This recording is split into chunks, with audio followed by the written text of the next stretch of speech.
Boa tarde, pessoas. Estamos aqui em mais um momento com Roberto Efraim para fazermos uma reflexão sobre o que vem acontecendo em nosso Brasil.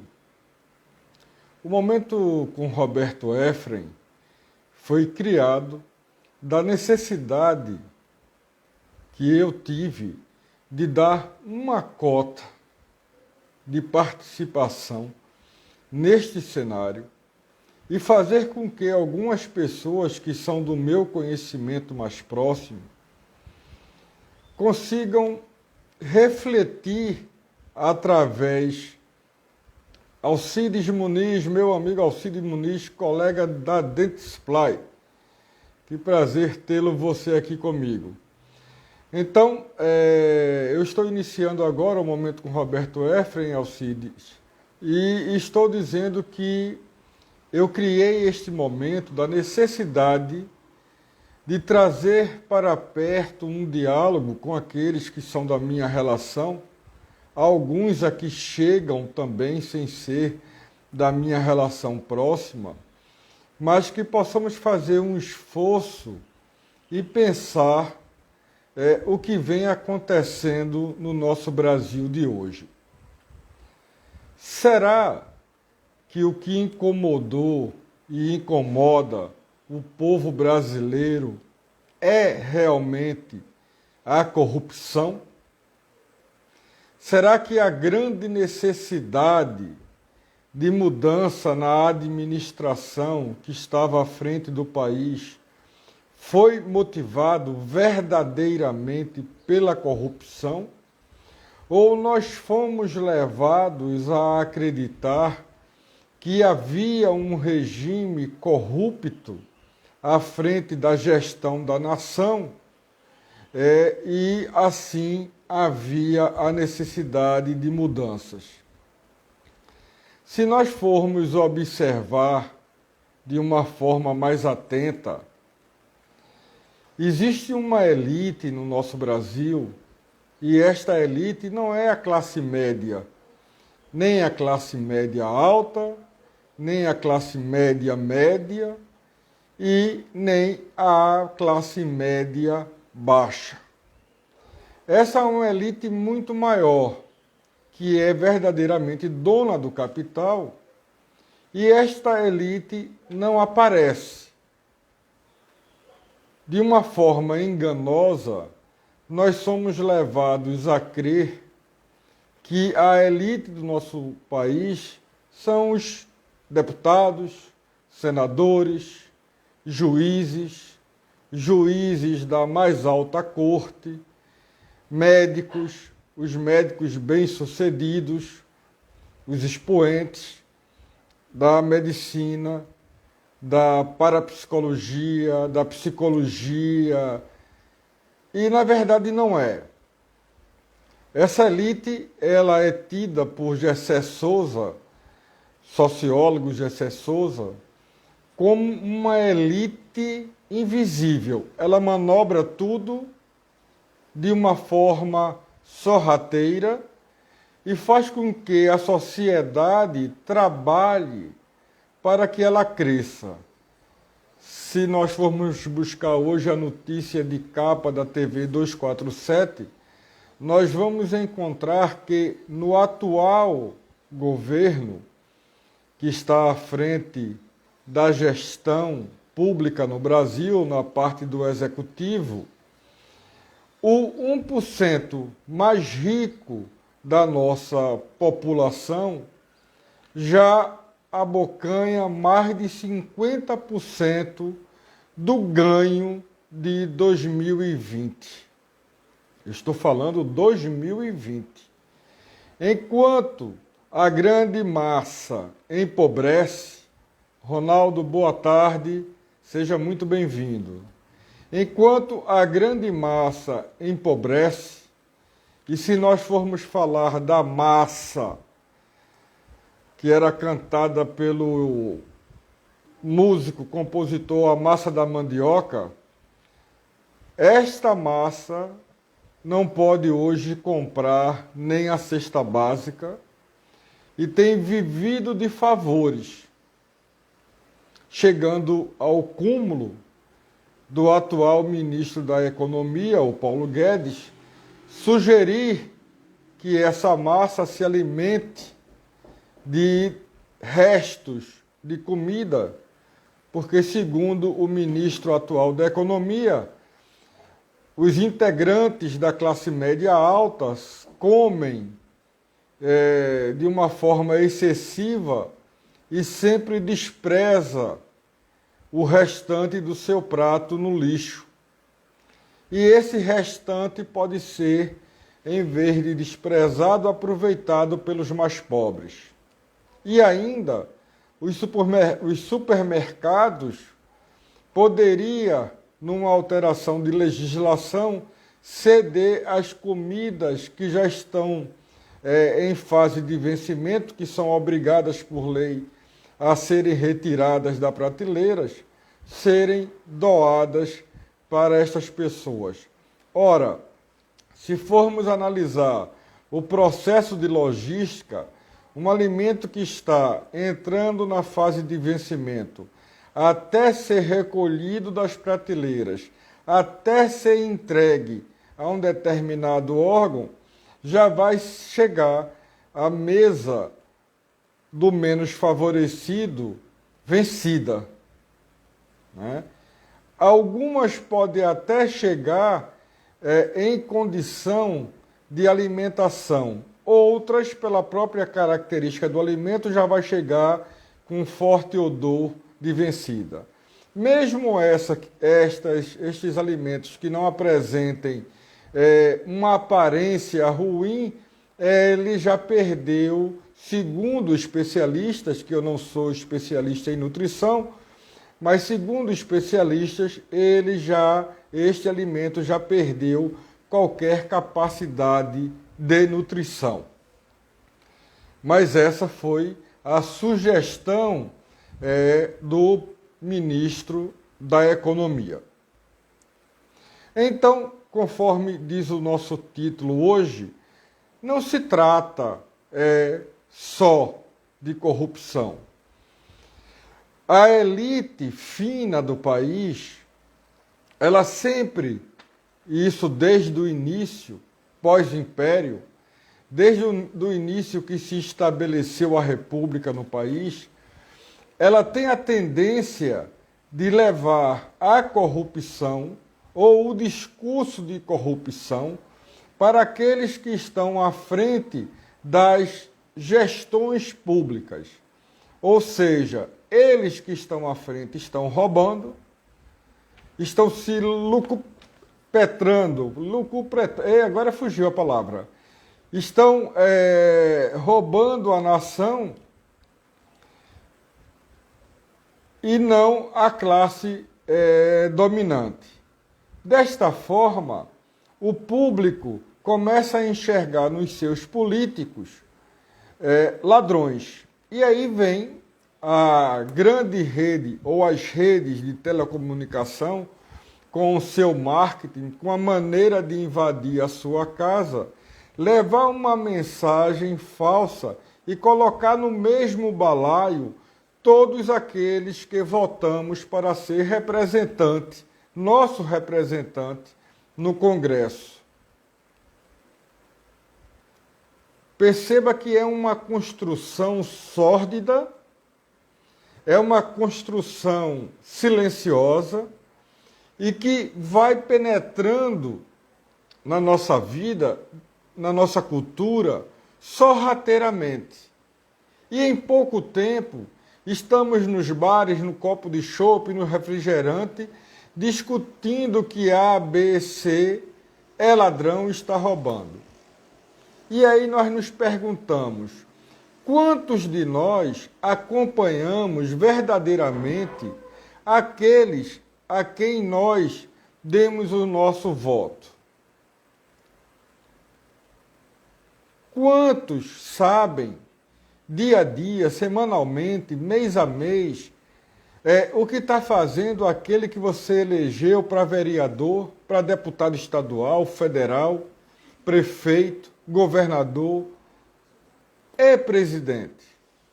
O presidente é mais escandaloso porque ele está o tempo todo na notícia, principalmente com o atual presidente, que infelizmente, desde o dia que ele assumiu até hoje, ele não deixou de fazer campanha, né? Ele não nos deixa relaxar, ele não dá tranquilidade à nação, porque ele precisa de tensão constante para prender a atenção de uma minoria que não raciocina.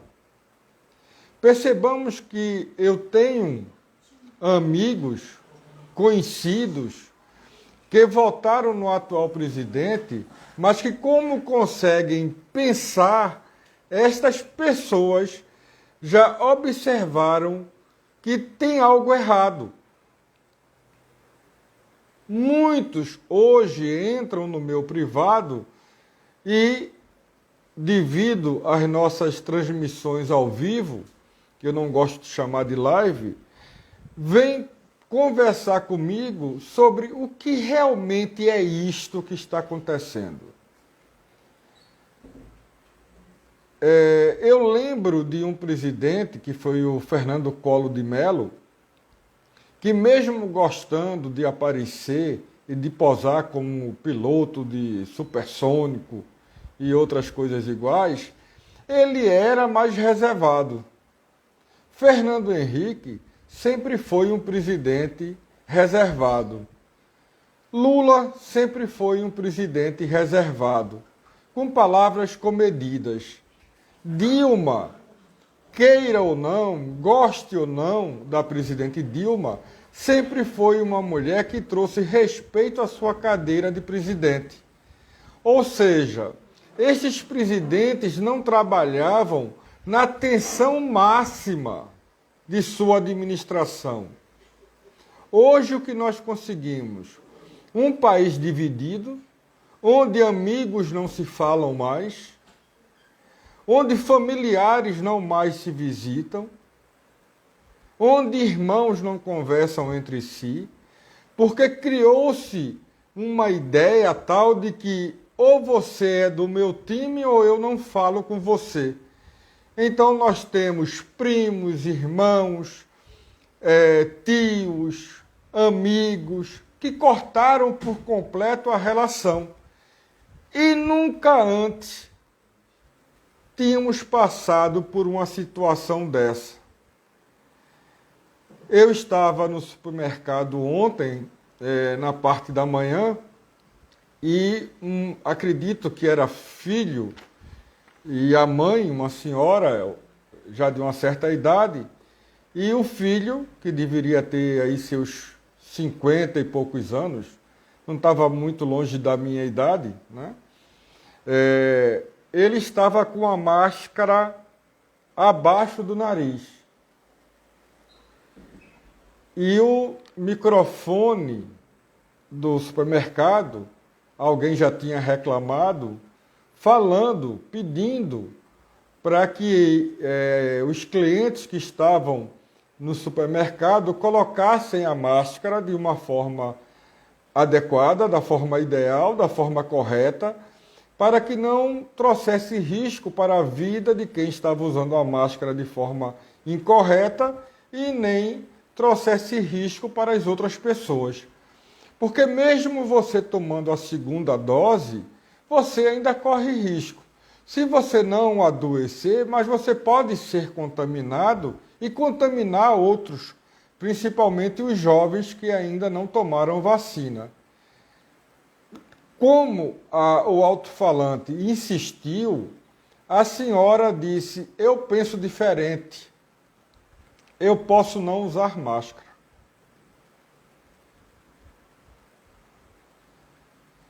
Ela pode pensar diferente dentro da casa dela, mas num espaço fechado, público ou não, supermercado ou não, ela tem a obrigação de usar máscara para se proteger e proteger os outros. Mas qual é o exemplo que esta senhora segue? Ela segue a um chefe do executivo que tem um discurso e prática e exemplo irresponsável. Totalmente irresponsável. Então leva uma pessoa dessa. Você vai discutir com uma mulher de 70 anos? Não vai, né? O que você apela é para o bom senso e que ela escute o microfone do supermercado pedindo para que ela ponha a máscara. Então nós vivemos atualmente numa situação de descuido, de raiva, de brigas. E ainda por cima tem aqueles que partem para a agressão física. Ou seja, estes saem completamente do racional, né, para o irracional. E aí é quando você diz, o problema não era a corrupção. Porque corrupção existiu em todos os governos. Se não do mandatário principal, dos que estão aos seus arredores. O presidente não tem a onisciência e onipresença de estar envolvido em todos os acordos. Se você mora num condomínio e não tomar cuidado, o funcionário vai estar roubando, o outro morador vai estar roubando, o síndico vai estar roubando, e para isso existe um conselho para analisar as contas do síndico. Isso num condomínio. Agora vamos expandir isto para uma nação. Eu morei num edifício que tinha uma senhora, uma moradora de um outro andar, e eu fui síndico desse edifício, porque cada proprietário tinha o dever de ser síndico por um período, e eu dei a minha cota de sacrifício, e é um sacrifício. Eu quero dar aqui um abraço bem grande no meu primo Edivaldo Alexandre Vado, que está aqui nos prestigiando neste momento com Roberto Efrem. Vado, você mora no meu coração. E a vizinha de um outro andar, que tinha mais de 2 metros de altura, ela tirou a lâmpada do corredor com a mão.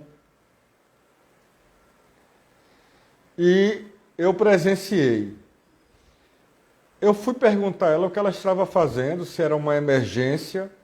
Ela disse, não é emergência não, eu vou tirar e depois o condomínio bota outra. E aí eu perguntei a ela, a senhora acha justo que todos os moradores paguem a lâmpada da sua casa? E ela respondeu a mim, eu acho.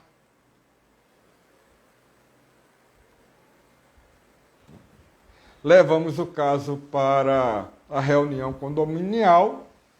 Ela repetiu que achava que estava certa e tivemos que entrar com uma ação nas pequenas causas.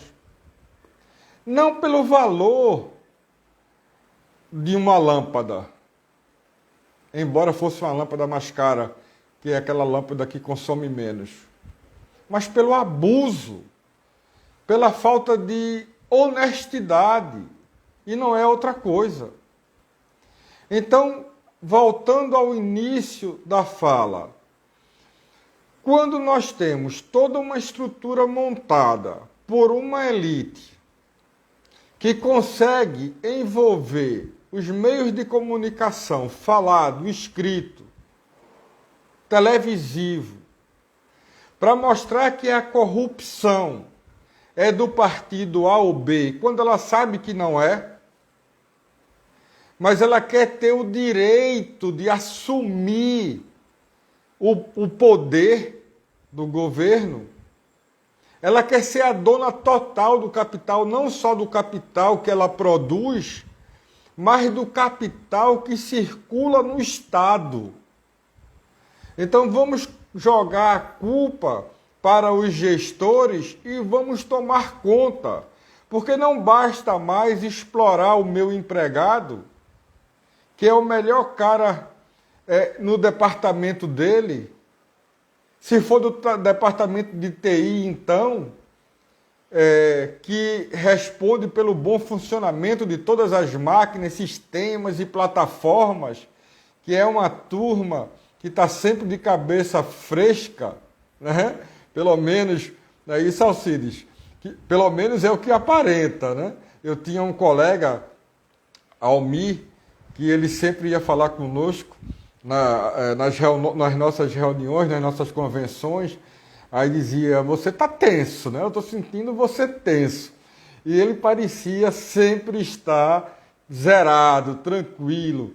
E sabíamos nós, né, que éramos da equipe comercial, que ele estava, e todo o grupo de TI, num estresse enorme para dar conta da implantação dos sistemas, e sabendo naquela época que muitos de nós não entendíamos muito de informática, de computação, e eles tinham um trabalho enorme de lidar com um bando de pangarés, um bando de aprendizes, né, naquela área que era uma novidade, né? Então, era uma turma que sempre estava de cabeça fresca.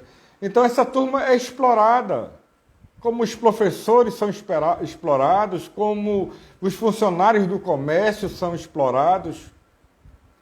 E não adianta dizer não. Agora há pouco teve uma residência no Rio de Janeiro que colocou um anúncio no jornal pedindo uma funcionária o salário de 1.600.000, que ela tivesse um conhecimento geral e cultural de mediano para cima, que tivesse uma habilitação, ela ia fazer o trabalho de babá, de cuidar das crianças, ela ia fazer o trabalho de governanta da casa, ela iria acompanhar e criar a agenda daqueles que fossem prestar serviço à casa, ela iria levar as crianças para o colégio, ela iria ser responsável por ajudar as crianças a realizarem as tarefas do colégio, e ela teria que ter um CNPJ. E ela iria escolher uma folga por semana ou férias de 15 dias, não é? Uma vez por ano. Então esse pessoal vive da exploração da mão de obra dos seus trabalhadores. E não se contentam com essa exploração e joga toda uma classe produtiva como corruptos, para que a sociedade se volte contra esta comunidade e elejam aqueles que dizem ser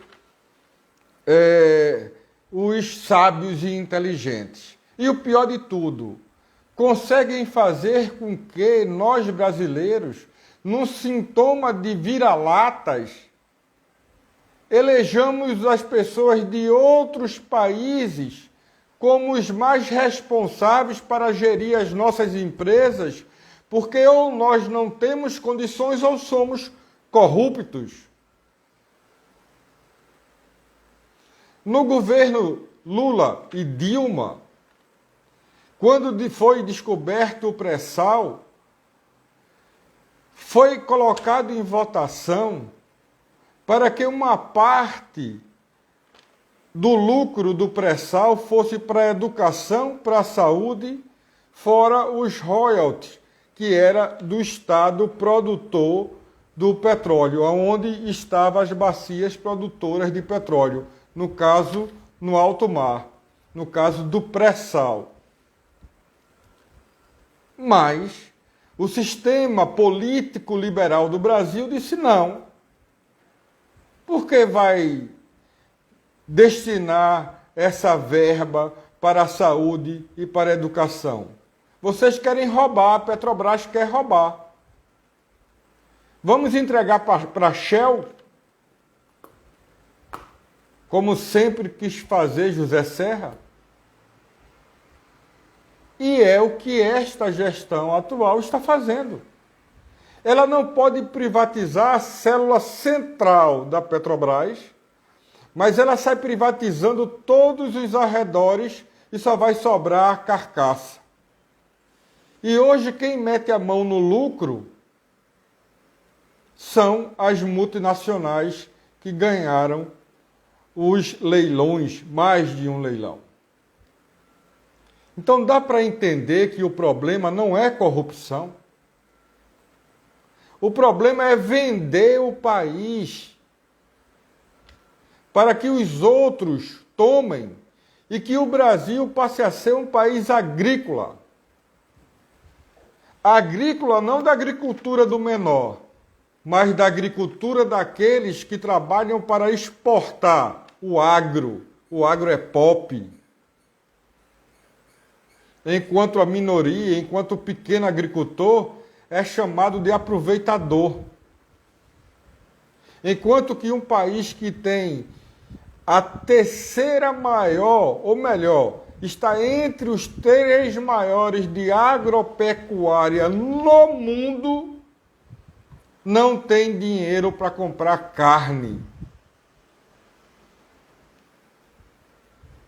As melhores frutas, as mais bonitas, as mangas mais bonitas do Vale do São Francisco, os morangos, as uvas de uma região tida como seca, é toda para exportação. Não está aqui dentro da nossa prateleira, não. Se tiver menos de um dedo, de uma unha do mínimo de mancha, ela é rejeitada e vai para o mercado interno. Nós vamos consumir. Ela tem que ser toda lisa, sem nenhuma falha, para ir para a mesa dos europeus, dos norte-americanos e de outras nações. Cadê a nossa vaidade? Cadê a nossa hombridade? Cadê o nosso orgulho de brasileiro? Nós vamos ficar abanando o rabo, não tem outra expressão, para o que está acontecendo com o Brasil. Está na capa do 247, eu tenho que dar o crédito à TV 247, que eu assisto pelo YouTube constantemente,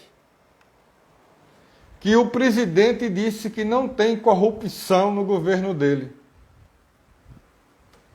E os irmãos Miranda, o deputado José Miranda e o funcionário federal Luiz Miranda, que é irmão dele, foram ambos à casa do presidente num sábado, dizer ao presidente que estava sendo levado a aprovar algo que estava errado para a compra da Covaxin.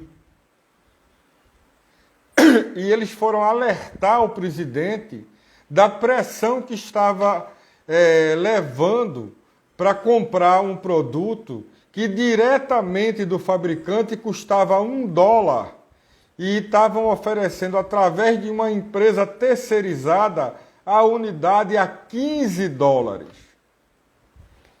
E o pior, o pagamento seria feito por uma outra terceira empresa, a Madison Biotech, que é uma empresa que tem vários processos de corrupção, de ter recebido 20 milhões do governo federal e nunca ter entregue um determinado produto.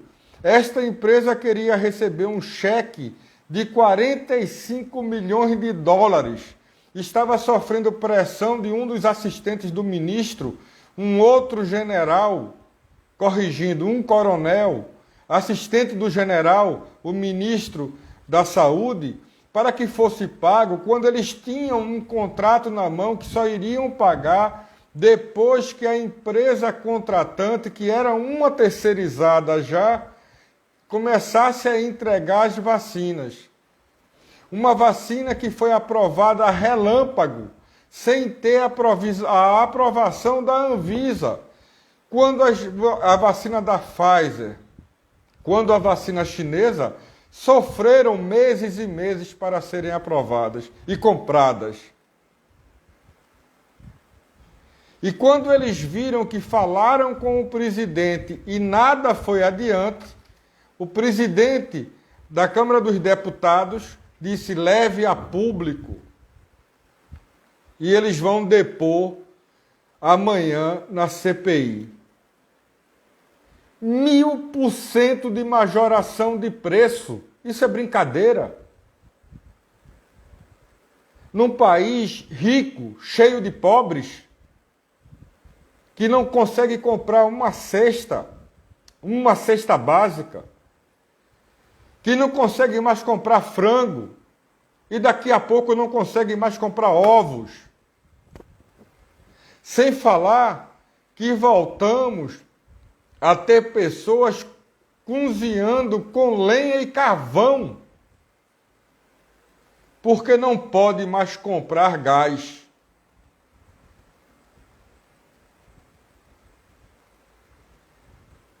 Precisamos conversar com todos. No início dessa confusão, eu dizia que não existe diálogo com Bolsonaro. Porém,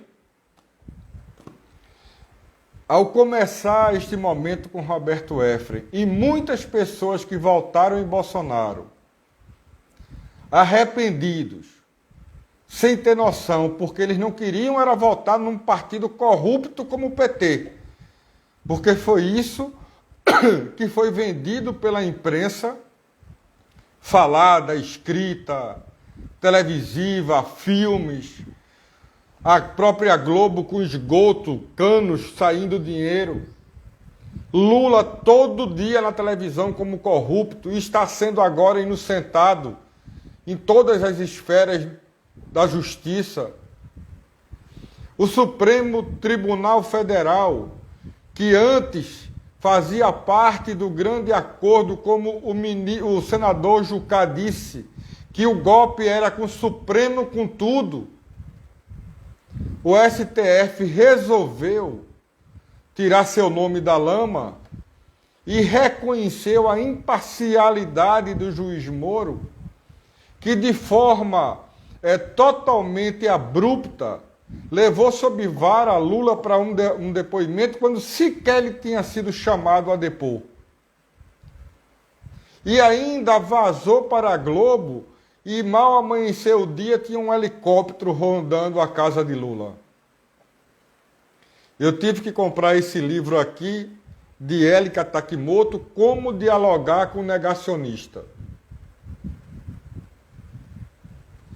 Eu quero voltar a ter os meus antigos colegas, alguns até que eu tinha na conta de amigos, de volta para minha relação. Não para estar dentro da casa de ninguém, porque como eu trabalhei a vida quase toda numa multinacional e eu era sozinho na minha região, com minha equipe de vendas espalhada pelo norte e nordeste todo, quando morei em São Paulo, espalhado pelo sul, pelo centro, por Brasília, por Minas. Então meus amigos, meus colegas de trabalho sempre estiveram muito longe. Eu nunca tive esse prazer de vou tomar um vinho, comer uma pizza com meus colegas de trabalho, porque eles estavam no Rio, em São Paulo, em Minas, em Brasília, no Rio Grande do Sul, em Porto Alegre, em Curitiba, em Mato Grosso. Mas pelo menos poder conversar, fazer uma ligação, dar um bom dia pelo WhatsApp, coisa que sumiu, acabou. As pessoas estão com ódio umas das outras. E se formos analisar a situação do país, esquece PT, esquece Lula, esquece Dilma, analisa a situação do país. Quanto era um litro de gasolina? E aí disseram que estavam roubando a Petrobras e hoje tem lugar vendendo gasolina a mais de R$6. Álcool a 5,70.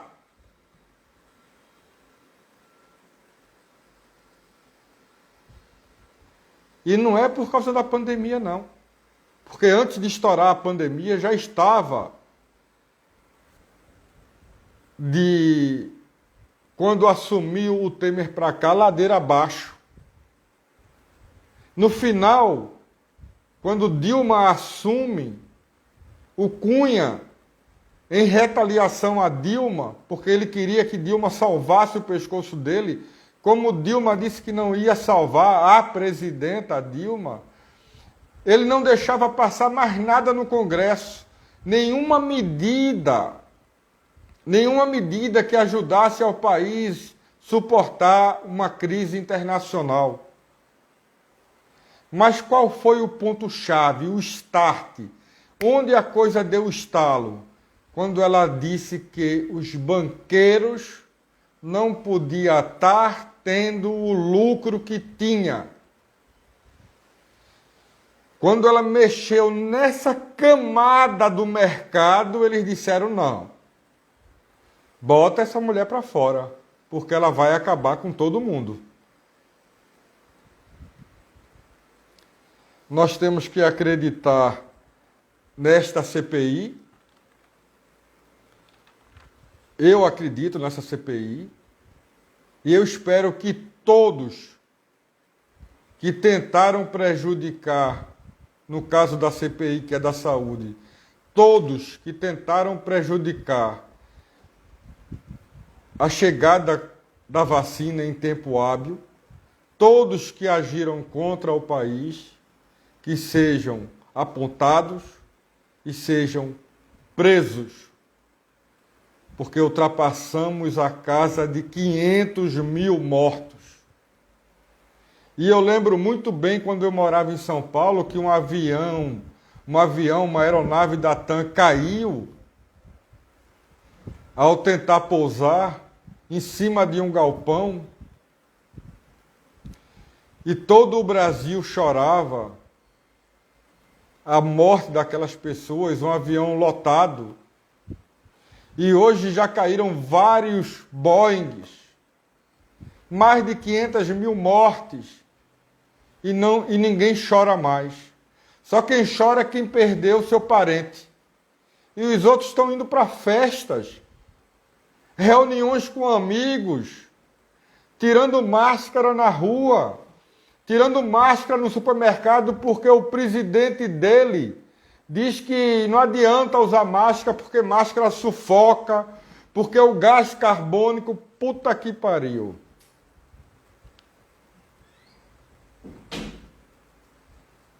Então é um convite à morte.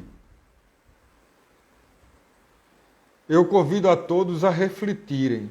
Esqueçam PT, esqueçam PSB, esqueçam DEM, esqueçam PSDB, esqueçam o que for.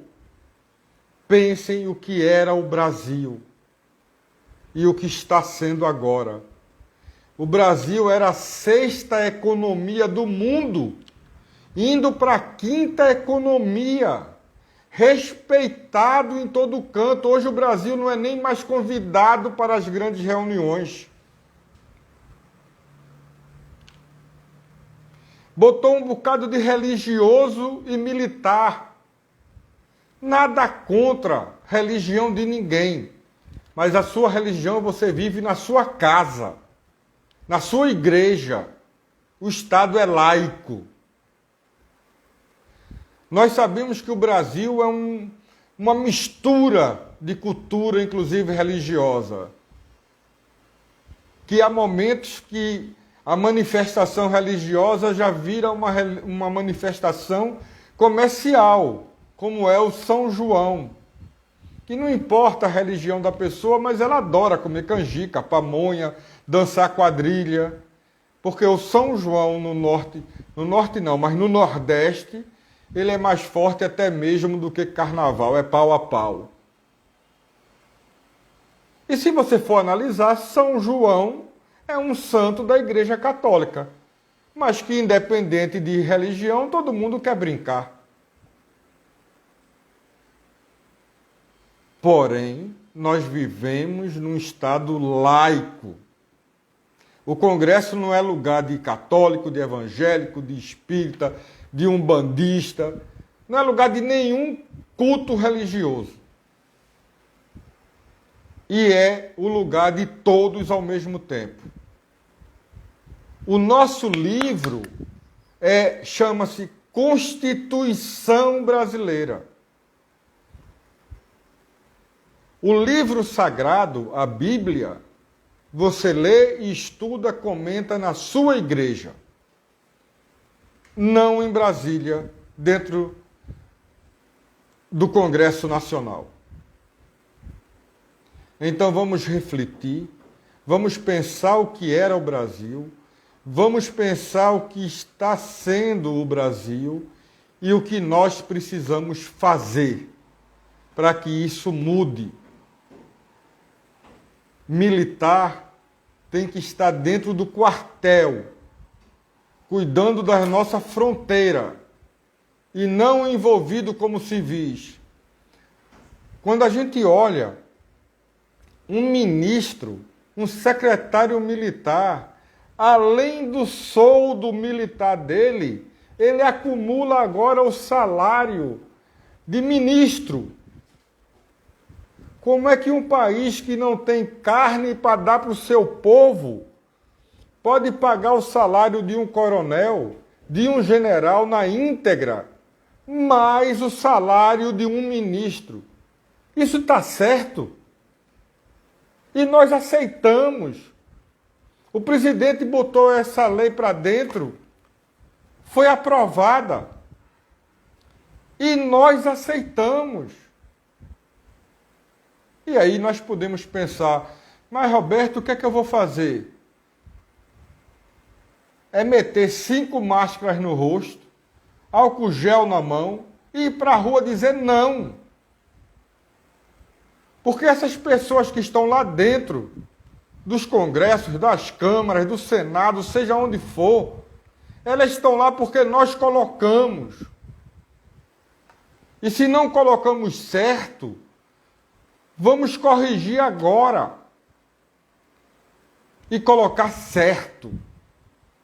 E não colocar um bando de aproveitadores. Toda hora se descobre uma forma errada de se gerar dinheiro para se comprar voto. Um senador, não lembro agora o nome dele, acabou de colocar que recusou um salário para poder vender o seu voto para aprovar a venda da Eletrobras.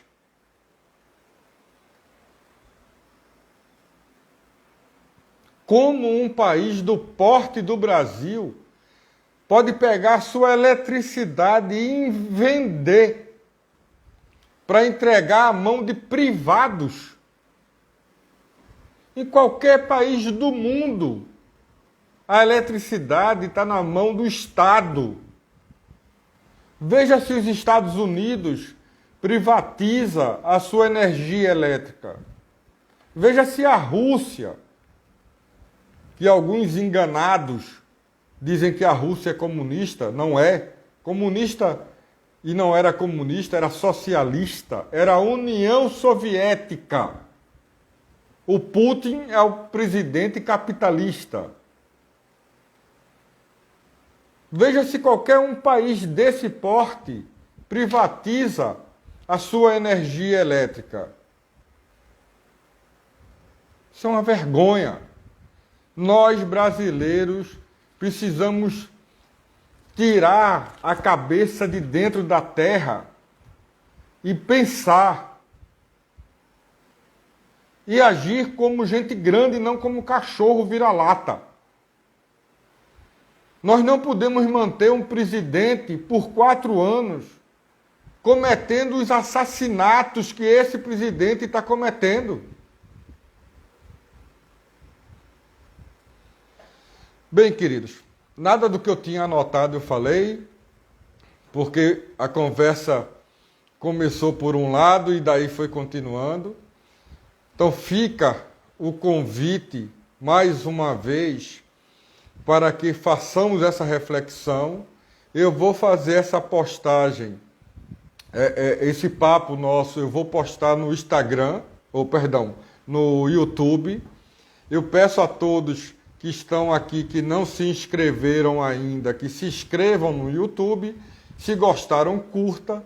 E se gostaram mais ainda, compartilhem para que outras pessoas tenham acesso. E eu descobri por pessoas próximas que não têm muito tempo de estar escutando uma TV 247 ou outra mídia, mas que compreendem um colega, um amigo, porque aqui escutando hoje eu tenho colega, tenho um amigo, eu tenho amigas, e eu tenho pessoas que pensam diferente de mim. Então, eu peço que compartilhem, que curtam, que se inscrevam, para que outras pessoas que interagem comigo da forma que eu sei falar, sem estar buscando palavras rebuscadas, sem estar buscando eucentrismo e outras palavras dessa forma, que gostam dessa conversa descontraída, que tenham acesso a essa conversa. Então, para finalizar, eu iniciei Aurelúcia, João, que está chegando, eu iniciei dizendo que o nosso problema nunca foi corrupção. Existe uma minoria num país fazendo a nossa cabeça, dia após dia, para que pensemos que o nosso problema é corrupção de uma política dos senadores, dos deputados. E tem senador corrupto? Tem. Tem deputado corrupto? Tem. Tem vereador corrupto? Tem. Tem prefeito corrupto, governador corrupto? Tem. Porque essas pessoas são pessoas humanas, que saem dentro de uma casa, que tem uma formação cultural piegas, como a que nós recebemos, que tem uma relação, uma criação, uma cultura dentro de um preconceito, de um racismo, preconceito de classe, homofóbicas, que não pode ver uma pessoa que gosta do outro do mesmo sexo, que começa a fazer piada, quando você não tem nada a ver com isso. Então nós somos cheios de preconceitos. Agora, um grupo tenta vencer esses preconceitos. Uma fatia tenta vencer racismo. E outra fatia não. Acredita, como dizia o escritor Sérgio Buarque, que nós somos pessoas maravilhosas, brincalhonas, risonhas, amigas, abertos para receber todo mundo que vem aqui, como casa de mãe Joana. E, na verdade, nós não somos. Nós somos preconceituosos, nós somos racistas, homofóbicos. Agora, uma parte trabalha para vencer isto. E outra parte silenciosa nem sabe que é assim. E que diz, eu não sou racista não, eu tenho um amigo preto. Para que maior racismo do que isso? Eu não sou homofóbico não, eu tenho amigos gays, trato como se fosse gente. O nosso trabalho como nação, como habitantes de um país, o Brasil, um país novo, é imenso. Nós vivemos uma grande parte da nossa vida escravizando pessoas. E não reconhecemos a dívida que temos com essas pessoas, que foram abandonadas à margem da sociedade. E na época em que assinaram uma lei acabando com a escravidão, não se criou um programa de educação dessas pessoas. Não se criou um programa profissionalizante para essas pessoas. Não.